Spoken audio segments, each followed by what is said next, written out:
When I inherited my grandparents' $900,000 estate, I secretly put it into a trust, just in case. Last. Can you imagine the betrayal? Your own brother, your own mother, standing on your porch, smug grins plastered across their faces, telling you they've forged a will and now they own your inherited home. They thought they had me. They thought I'd just roll over. But thanks to my grandfather's chilling foresight, I had prepared for exactly this kind of cutthroat betrayal, and my quiet smile was the last thing they expected. This isn't a story I ever thought I'd tell, but here we are. After 28 years of living with my family, honestly, nothing they do surprises me anymore. My name is Jake, and this is the story of how my brother, Oliver, and my mother tried to steal a $900,000 inheritance from me, and how spectacularly it all blew up in their faces. To truly get this mess, you need to understand my family dynamic. I'm the older son at 28, and Oliver is 26. Growing up, it was always painfully clear that Oliver was the golden child. He was the athlete, the charmer, the one who could do no wrong in Mom's eyes. I was the responsible one, the quiet kid who got good grades, worked part-time jobs, and mostly just tried to stay invisible. The favoritism wasn't subtle. When Oliver made JV football as a freshman, Mom threw him a party that included half the neighborhood. When I made honor roll 3 semesters in a row, she bought a grocery store cake and mumbled "good job" while scrolling on her phone. When Oliver got his driver's license, Dad handed him the keys to the good car. 6 months later, when I got mine, I had to save up for 3 months to buy a beat-up Honda Civic with 200,000 miles. Then, Dad passed away when I was 16 from a sudden heart attack. That's when Mom's favoritism for Oliver truly kicked into overdrive. She'd openly say things like, "Ollie needs more support. He's going through a difficult time," even though we were both grieving. The difference? I grieved quietly, working extra shifts to help with household expenses. Oliver grieved loudly, spending money we didn't have on video games and nights out. When Oliver, at 17, crashed Dad's car while drunk driving, Mom paid for the $4,000 repairs without a single question, telling him, "Accidents happen, sweetheart." When I, at 18, got a small dent in her car from a completely sober, completely accidental parking lot incident, I had to work 2 months of extra shifts at my grocery store job to pay for the $800 repair myself. This pattern, this profound unfairness, just kept going through college. Mom co-signed loans for Oliver to attend a private university where he majored in partying and minored in business. She bankrolled his fraternity dues, his spring break trips to Cancun, even helped him with rent when he was between jobs, which happened frequently because he kept getting fired for not showing up. Meanwhile, I worked my way through state school, taking out my own student loans, living on ramen and peanut butter sandwiches. I juggled 3 part-time jobs, tutoring math, working at a campus computer lab, and weekend shifts at a restaurant. I'm not bitter about it now. It actually taught me the true value of money and hard work.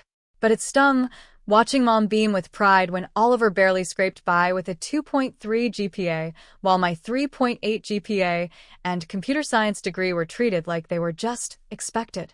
My saving grace through all of this was my grandparents, Mom's parents, Grandpa Joe and Grandma Ruth.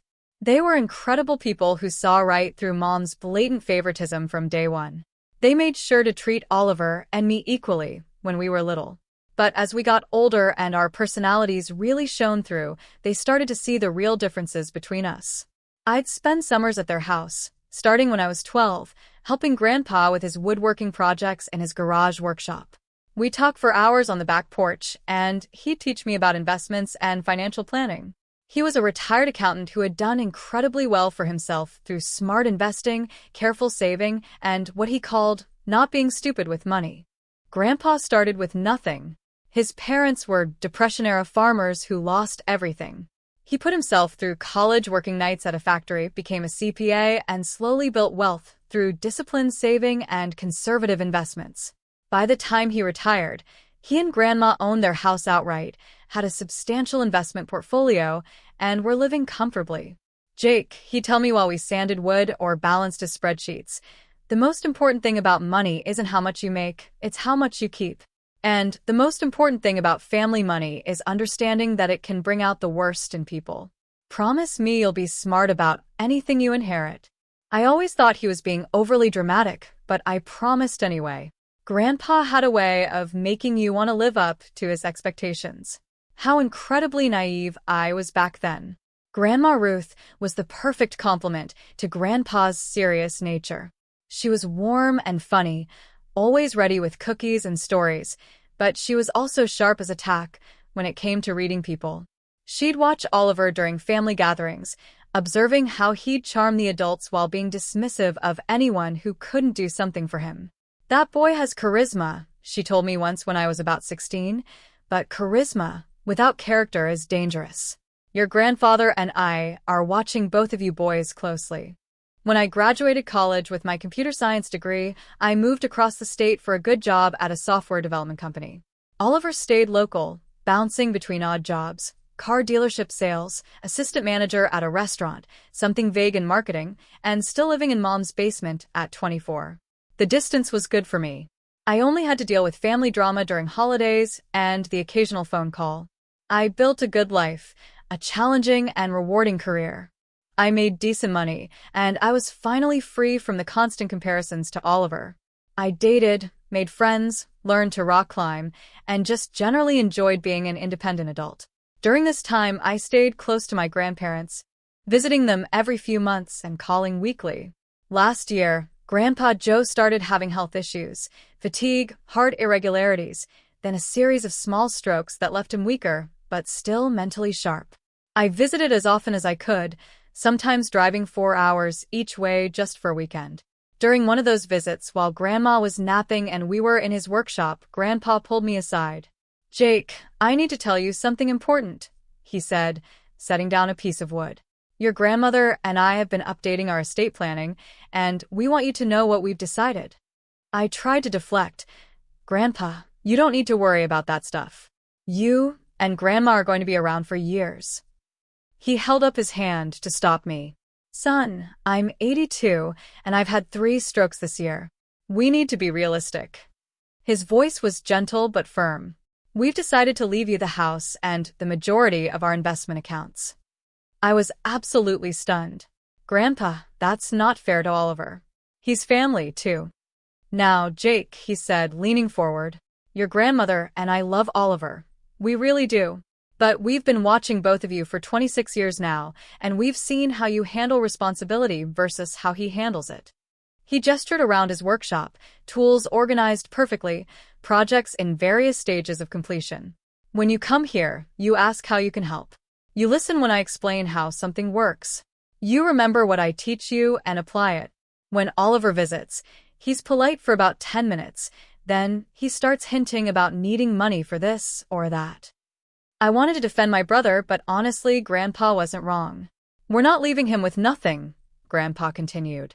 "There's a $50,000 savings account that will go to him, plus some family jewelry and keepsakes. But the house and the main investment accounts, that's about $850,000 total. That's going to you." The number took my breath away. I knew my grandparents were comfortable, but I had no idea they had that much wealth. "More importantly," Grandpa said, his gaze fixed on me, "I need you to promise me something. If anything happens to your grandmother and me, I want you to immediately put everything into a trust. Don't let it sit in your name alone, even for a month." "Why?" I asked, confused. Grandpa's expression grew serious. "Because I've seen too many families tear each other apart over inheritance.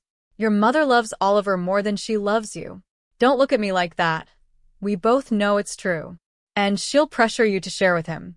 Put it in a trust where it's protected. Then you can help him in ways that make sense if and when he earns it. Talk to an estate attorney. There are ways to set it up so you have full use of everything, but the assets themselves are protected from claims or pressure from family members. I've seen too many good kids bullied into giving away their inheritance to irresponsible siblings." That conversation haunted me for weeks. Part of me felt guilty about keeping such a big secret from Oliver and Mom. But a bigger part of me remembered all the times I'd watched Oliver blow through money. The $2,000 Mom gave him for car repairs that he spent on a trip to Las Vegas.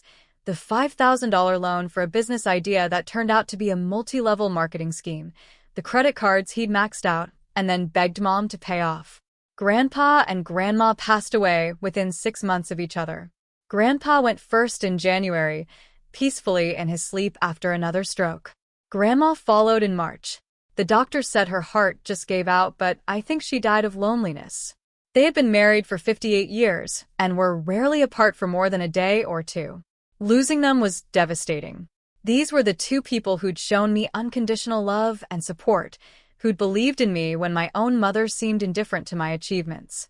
Attending their funerals felt like losing my real parents. The will reading was scheduled for a week after Grandma's funeral. I drove down from my apartment, dreading having to see Mom and Oliver, but knowing I had to be there. The lawyer, Mr. Henderson, was an older gentleman who'd known my grandparents for decades. His office was exactly what you'd expect: dark wood, leather chairs, walls lined with law books.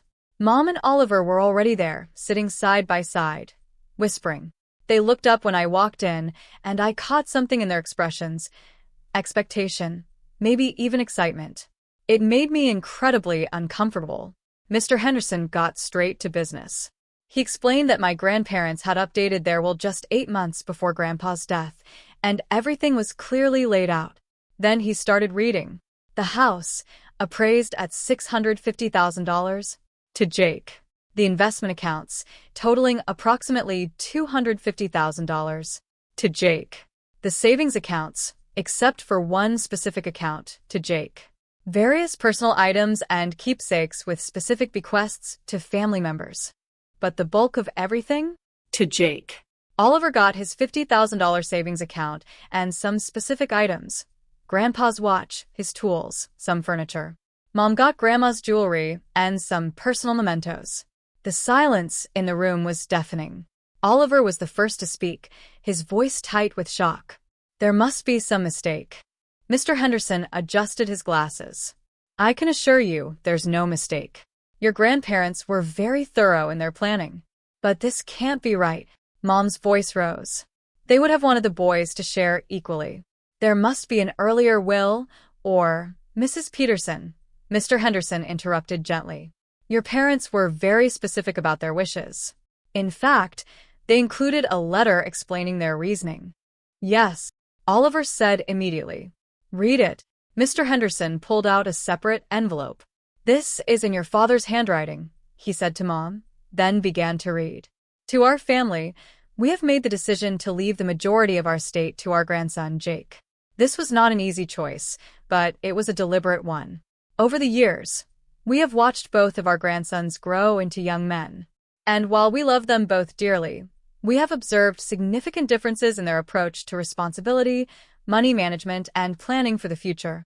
Jake has consistently demonstrated the values we tried to instill: hard work, financial responsibility, and genuine concern for others. He has never asked us for money, has worked to support himself through school, and has shown respect for the sacrifices previous generations made to build what we're leaving behind. Oliver, while charming and well-meaning, has not yet developed these same qualities.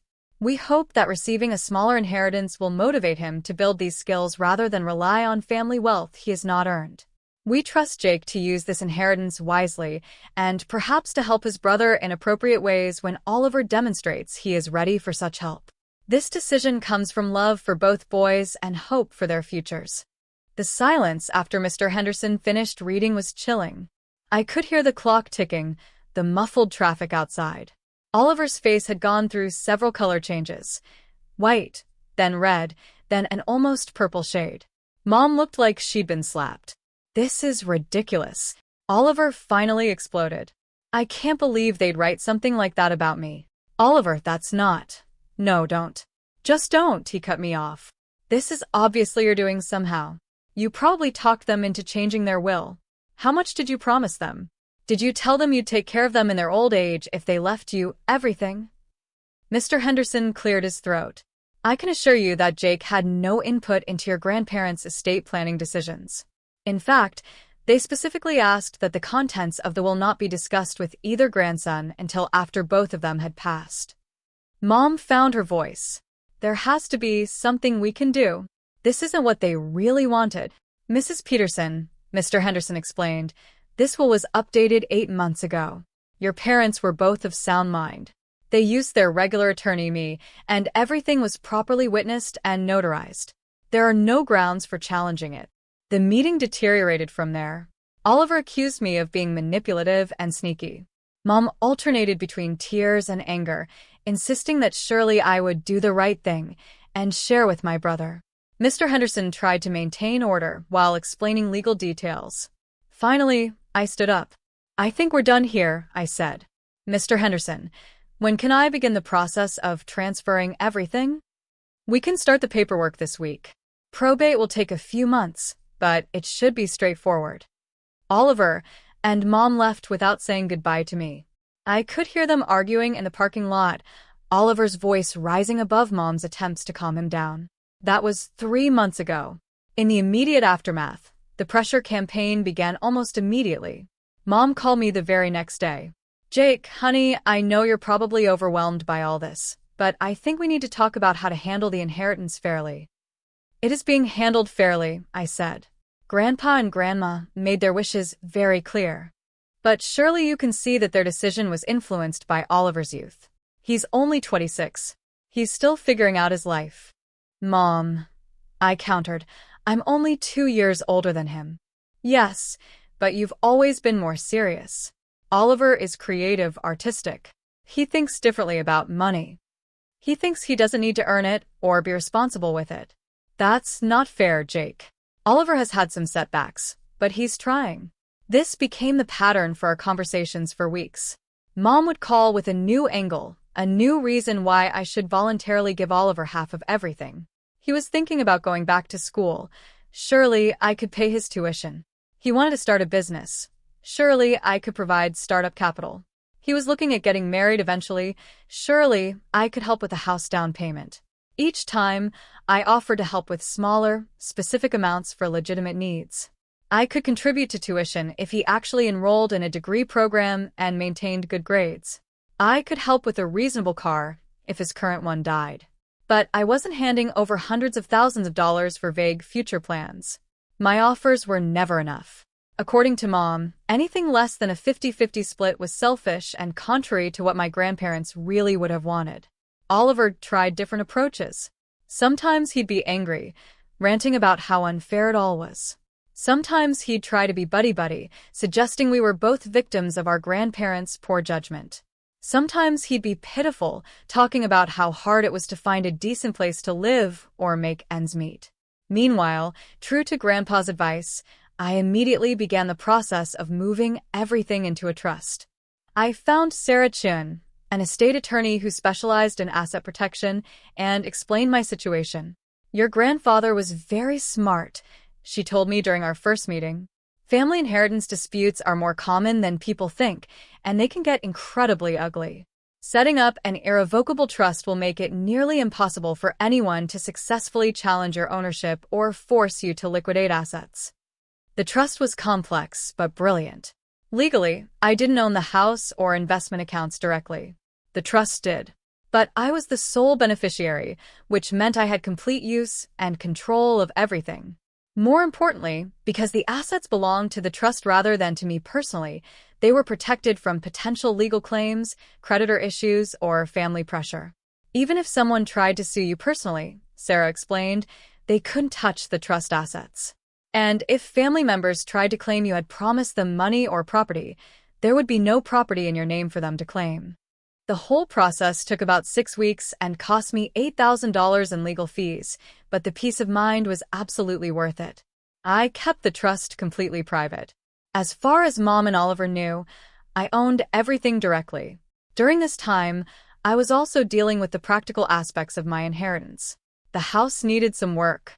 Grandpa had maintained it well, but it was built in the 1960s and needed updates. I spent weekends there planning renovations and slowly moving some of my belongings from my apartment. The investment accounts were substantial but conservatively managed, mostly index funds and blue-chip stocks. I met with a financial advisor to review everything and make sure the portfolio was appropriate for someone my age. The advisor was impressed with my grandparents' strategy and suggested only minor adjustments. For the first couple of months after probate was finalized, things were tense, but manageable. Oliver would make occasional comments about how I should do the right thing and share the inheritance, but nothing too aggressive. Mom would bring it up during every phone call, usually framing it as concern for Oliver's welfare. Then, Oliver lost his latest job, something about showing up late too many times and having attitude problems, and moved back in with Mom full-time. That's when things started escalating dramatically. It started with Mom calling me more frequently, always with a new crisis that supposedly required my financial intervention. Oliver's car broke down. Could I loan him $15,000? He was thinking about going back to school. Could I provide $30,000 for tuition? He wanted to move out of her house, but needed money for an apartment deposit and furniture. Could I front him $10,000? Each time, I offered to help with smaller, specific things, but that was never enough. When I offered to contribute $3,000 toward a reliable used car, Mom got angry because Oliver deserves better than some old junker.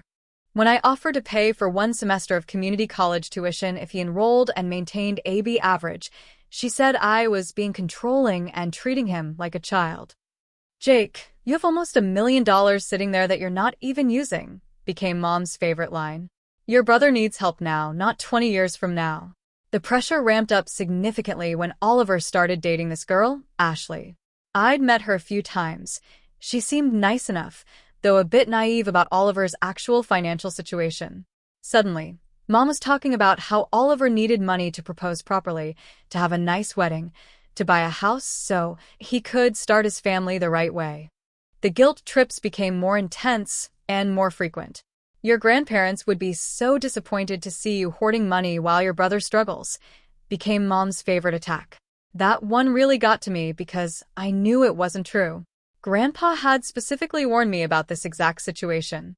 About 6 weeks ago, Oliver and Ashley got engaged. The announcement came via a Facebook post showing Ashley's ring. Nothing too expensive, thankfully, because I knew Oliver couldn't afford anything extravagant. Mom called me the next day, practically bubbling over with excitement about the engagement and wedding plans. Then she dropped her real agenda. "Jake, I've been thinking," she said in that overly sweet voice she uses when she wants something big. "Oliver and Ashley are going to need a place to live once they're married. And you've got that big house just sitting there, mostly empty. Why don't you sign it over to Oliver as a wedding gift? You can keep the investment money, but the house would be perfect for them to start their married life." I was so shocked I almost dropped the phone. "Mom, absolutely not.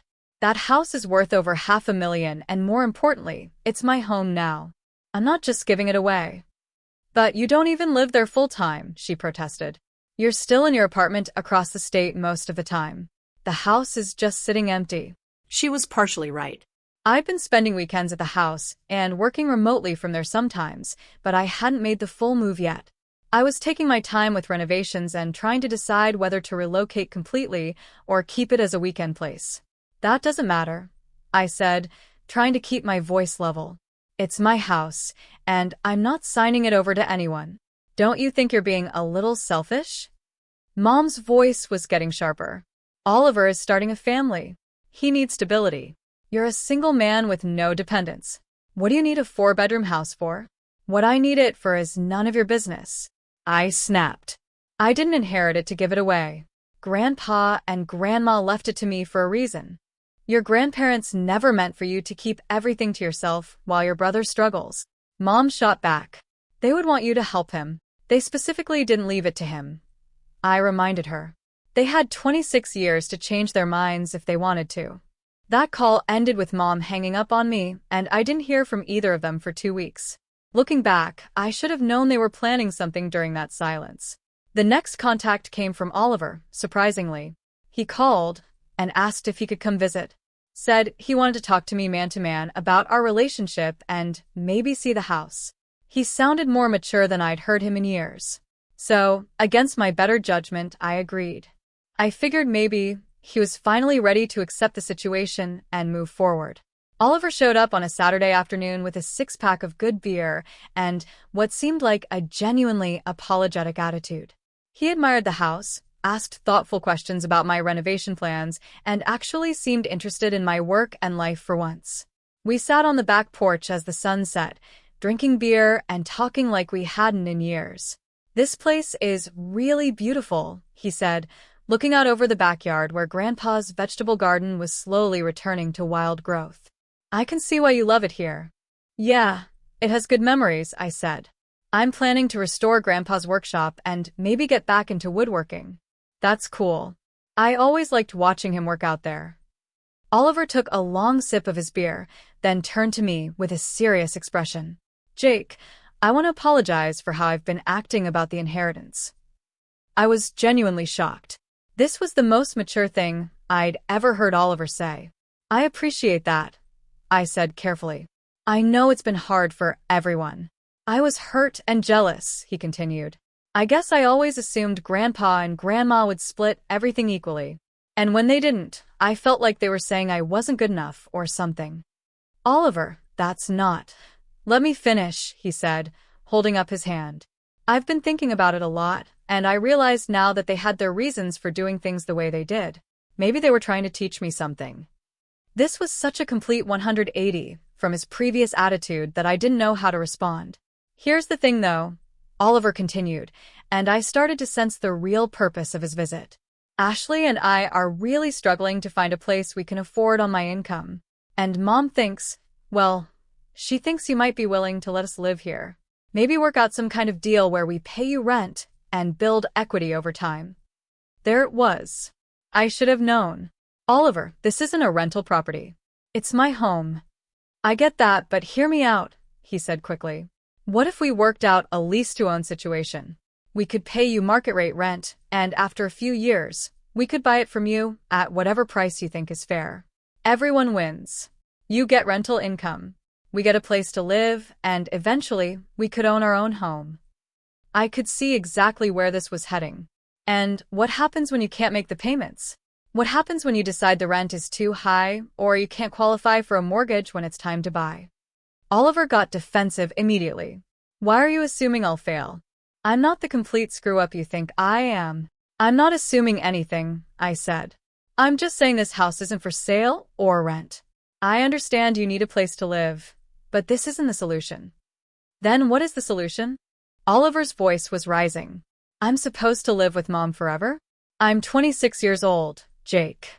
I want to start my own family, then get a better job, learn a trade, go back to school, build the kind of life that can support a family." "With what money? You're sitting on $1 million that should have been split between us, and you won't even help me get started." The conversation went downhill from there. By the time Oliver left, he was back to his old self, muttering about how I was selfish and didn't care about family. The brief glimpse of maturity had been nothing more than a manipulation tactic. That was 3 weeks ago. I didn't hear from Mom or Oliver after that visit, which, looking back, should have been another huge red flag. They never stay quiet for that long when they want something. Then last Tuesday happened. I was working from Grandpa's study when I heard a car in the driveway. Mom and Oliver got out, both wearing these weird, smug smiles I'd never seen before. They walked right in without knocking.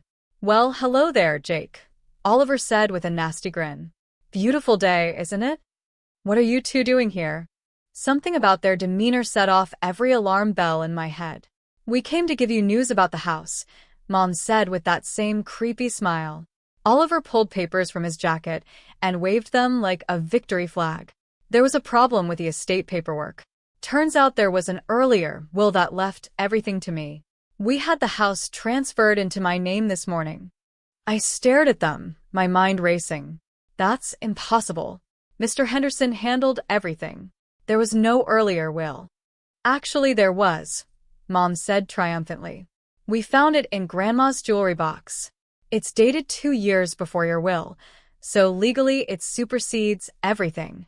She handed me a folded document that looked official at first glance, supposedly signed by both grandparents, leaving everything to Oliver.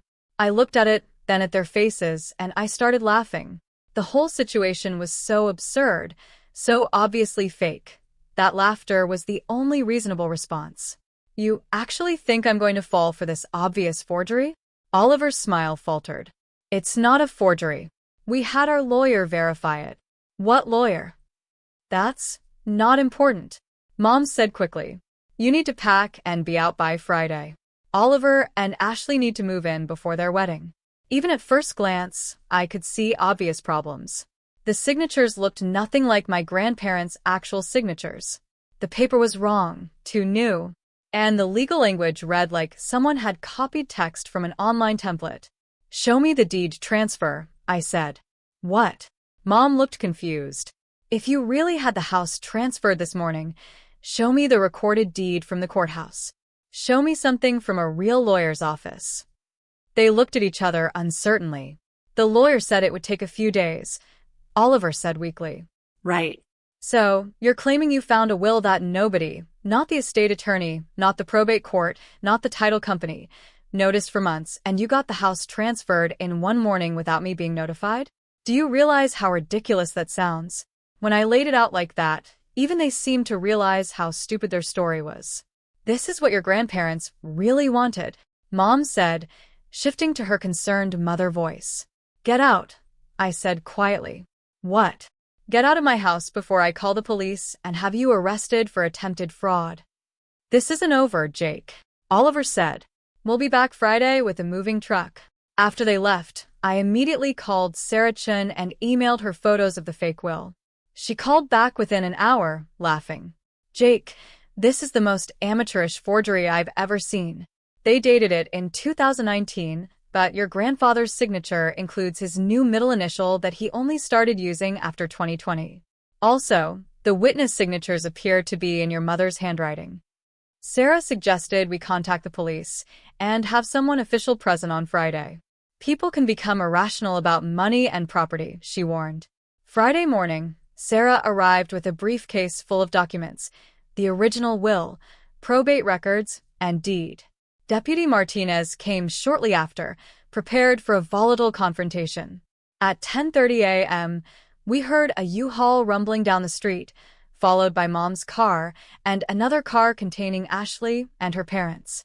They'd brought an audience for their moment of triumph. Oliver jumped out and started directing the movers, then strutted to the porch where Sarah, Deputy Martinez, and I waited. He stopped short, seeing the deputy. What's he doing here? Keeping the peace, Deputy Martinez said calmly, and making sure everyone understands the legal situation. The legal situation is that this is my house, Oliver said, uncertainty creeping into his voice. Sarah stepped forward. I'm Jake's attorney. Would you like to see the documentation showing your brother is the legal owner? We have a will proving Oliver inherited everything. Mom insisted. You mean this? Sarah held up their fake will. Dated in 2019, but signed with a version of your father's signature he didn't start using until 2020? Where the witness signatures match your handwriting, Mrs. Peterson? Mom went white. Oliver looked sick. Attempting to use forged documents to claim property is a felony, Deputy Martinez said firmly. The movers started backing toward their truck. Ashley and her parents were having a heated discussion in their car. Sarah handed the real will to Deputy Martinez. This property legally belongs to Jake Peterson. Any attempt to remove his possessions would constitute criminal trespassing. This isn't fair, Oliver said weakly.